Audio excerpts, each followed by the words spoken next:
Good evening and welcome to Poland Daily News. I'm Nicholas Richardson. This could be a new phase of the war in Ukraine. After long months of defence, the Ukrainians are moving to a determined attack. They have crossed the border into Russia and seized several towns in the Kursk region, capturing at least 40 Russian soldiers. This comes as a shock to Vladimir Putin and a new hope to the Ukrainians struggling against the occupier. It was a brave action by the Ukrainian military. According to the latest information, up to 1,000 soldiers crossed into the aggressor's territory. The Ukrainians crossed the border and entered deep into Russia. This was officially admitted for the first time by Ukrainian presidential advisor Mikhailo Podolak. There is only one reason for the escalation: shelling, hostilities, forced evacuations and destruction of ordinary life forms, including in Russia itself, including the Kursk and Belgorod regions. It is the very fact of Russia's unconditional aggression, its attempts to take over other people's territories and disregard for international law, which clearly defines the principles of sovereignty and territorial integrity. The Ukrainian assault was preceded by a drone strike. The Ukrainians then advanced on 4 border points, 2 of which they managed to break through. The assault group made its way through the border fields to the north of the Kursk region, where there is a pumping point for Russian gas to Europe. This seems to be part of a new strategy to not only defend itself on its own territory, but also to implement strikes on Russian territory. Perhaps it is also related to the loosening of restrictions that Western countries have imposed on weapons they have supplied to Ukraine. It is known that Ukrainians have taken tanks, armoured vehicles and other military equipment with them deep into Russia. The decisions about how Ukraine conducts its military operations are decisions that Ukraine makes. Nothing has changed about our policy with respect to strikes across the border. Videos of the capture of some 40 Russian soldiers by Ukrainians are appearing on Ukrainian and Russian social media. More were expected to surrender. The information was provided by the commander of the brigade that moved on the Russians. In Ukraine, there is full mobilization.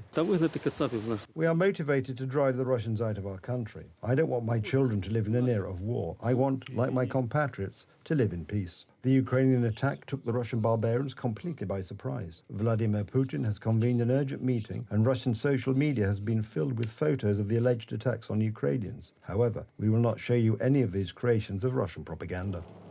The storming by the Ukrainians is an unprecedented action. Since the beginning of Russian brutal aggression, they have not penetrated enemy territory with such force. We are fighting, one can say, without any rest. There can be no routine. A new day is a new fight. This shows that the emerging rumours of Ukrainian surrender and Russian victory are simply lies. On the front lines, the struggle for Ukraine's freedom from the occupier and the security of our part of Europe continues. Marcin Shevchak, TV Republica. In the middle of the summer, at harvest time, Agriculture Minister Czesław Siekierski quietly withdrew a project that was supposed to reduce this year's agricultural tax. Deputy Agriculture Minister Michał Kołodziejczak promised that he will press his boss to maintain the agreement with farmers. They are saying plainly that the government has deceived them, and they have announced a return to protests as soon as the harvest is over. Why doesn't the government fulfil its promise to farmers? And how much will they have to pay for their land? It was supposed to be at 2023 levels, but that's no longer the case. Farmers are talking about the scandal and feel deceived by Donald Tusk's government. Why were the promises made to them in the election campaign and later in the protests broken? Today I'm looking at this more closely. I'm not surprised that agricultural issues are not put as a priority, and what the Tusk government promises will not be kept is what I knew from the beginning, because to let Tusk govern is he will embarrass himself, just like Minister Kołodziejczak. Let him talk, and also in his talk he can embarrass himself. In the middle of the summer, when farmers are hard at work in the fields during the harvest, Donald Tusk's government halts work on an agricultural tax cut. Due to the impossibility of indicating the source of funding for the assistance specified in the draft law on assistance to agricultural producers in paying part of the agricultural tax for 2024, I kindly inform you that I am withdrawing the aforementioned draft law from further legislative work. Today, the agricultural tax is up to 224 zloty for 1 hectare of farmland and up to 448 zloty for 1 hectare of other land. According to assurances from the Ministry of Agriculture, it was supposed to return to the 2023 level, that is, 185 zloty per hectare of farmland and up to 370 zloty per hectare of other land. As to the tax price, it is tied to quarters, always in arrears. And we remember that wheat, in those best of times, was 1,600 zloty, and they also project the size of the tax.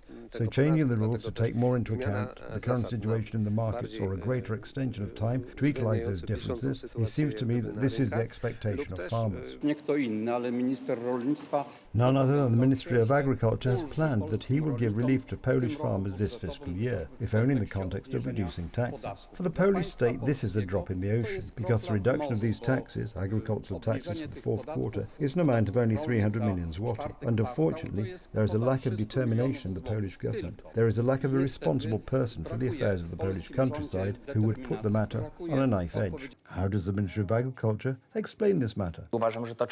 As far as I am concerned, this instalment should be cancelled. These arrangements should be kept. What is agreed should be maintained. I will press both Minister Siekierski and I will press the Minister of Finance to keep these arrangements. The farmers feel deceived by the government, and they promise the protests will gain momentum as soon as the harvest is over. We never ended the protests. We had to go back to our farms because we had to work the land. We take agriculture very seriously. The government should also take its promises seriously. Edyta Holdinska, TV Republika. More than 100 demonstrations by opponents of illegal immigration versus about 30 by its supporters. This is the balance of the last 24 hours alone. Despite threats from the Prime Minister and the police, Britons have consistently struggled to keep the streets of their country safe. The riots that erupted after the murder of 3 girls by the son of African immigrants are slowly turning into peaceful protests.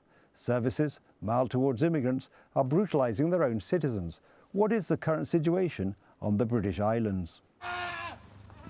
If you want a picture of the future, imagine a boot stamping on a human face forever. This quote from the novel 1984 by George Orwell was meant as a warning. As you can see, there is no shortage of those who treated it like an instruction manual. This man was scolded, handcuffed, and arrested for trying to tear down an insulting slogan to British people. Moments later, police officers detained another man. Males are being arrested for being drunk and disorderly, okay? You've seen the behaviour, okay? That's it. Our reporter, Michał Gwardyński, spoke with witnesses to the incident. They are horrified. Arrested for standing in the street. He got arrested. Crazy, bro. Left as well. They don't care about the Muslim hooligans. You see, no police, no say. More than 100 demonstrations against misguided migration policies place across the country yesterday. Immigrant and leftist circles organized 30 counter-demonstrations. The police, so brutal against Britons, demanding safety, are absolutely passive, even against masked Islamists. Disgusting, absolutely appalling. He's even just said it, the pensioners, there's no need for that brutality, and that's what it is, brutality. Just wrong. They don't know what they're doing. They know these people are coming into the city. Why not arrest them when they're coming in off the train, there's no need for it. They're just letting them in to do this. At the same time, British people are being detained en masse, even for online comments that do not toe the government line. Just taking part in protests carries enormous risks. You're not going to get away with this. You're on body-worn video, you're on CCTV, frankly, you're on national TV. You're going to get arrested and you're going to prison for years. More than 400 people have already been detained. Many of them have heard charges related to online activity. The Prime Minister has publicly declared that he expects those detained in connection with the protests to be sentenced within a week. This is already a totalitarian state, and this is the direction it is going in. You could say that the UK is already a totalitarian state to a large extent. All this is happening in the UK, a country that for decades has been a symbol of freedom and civil liberties. Konrad Wąż, TV Republika. Austrian authorities have announced that 3 people suspected of planning terrorist attacks during Taylor Swift's concerts in Vienna have been detained. In response to the powerful threat to hundreds of thousands of fans, it was decided to cancel the concerts of the American star, and the Austrian Chancellor said that a tragedy was prevented. According to the current state of the investigation, the suspects radicalized themselves on the internet. The 19-year-old citizen of Lower Austria swore allegiance to the current leader of the Islamic State at the beginning of July. Subsequently, the suspects made concrete preparations for a terrorist attack. For the Stars fans, the so-called Swifties, the news of the cancellation of the concerts was devastating. Not only had they waited years for this day, but they had come to Vienna from all over the world. Yes, I couldn't believe it last night. I was totally, I don't know where to go. I suddenly didn't feel like doing anything. And then today I thought, at least I'll come here. Maybe I won't be the only one with this idea. And I think it's really great that there are so many people here and that you can now trade bracelets and everything. Oh, we're really heartbroken. We're devastated. We've been, it's been our dream for like 13 months. We bought the tickets more than a year ago. We made like 180 bracelets.